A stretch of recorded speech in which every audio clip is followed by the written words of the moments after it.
પણ આજની જે કન્યાઓ છે એટલી બગડી ચૂકી છે, એને જોતા જ લાગે છે કે આના ગર્ભથી જે બાળક ઉત્પન્ન થશે ને એ નિશ્ચિત વર્ણશંકર નીકળવાનું છે.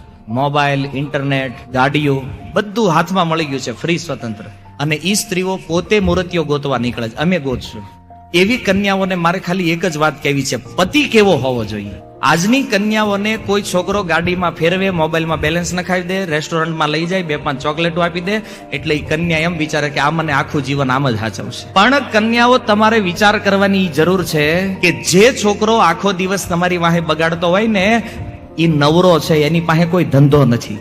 સારા છોકરાઓ ઓફિસમાં બેઠા છે, કામ કરે છે, મહેનત કરે છે. અને કામ કરે, મહેનત કરે, એવા ત્યાં તમારે જવું નથી. અને ઓલા સડક છાપ ટપોરીઓ રખડતા હોય એની વાહે ભાગો છો, અને પછી આંસુઓ પાડતા પાડતા આવો જ પાછા. અમારું જીવન નષ્ટ થઈ ગયું છે. સારા છોકરાઓની કમી નથી, આપણે જોતા નથી.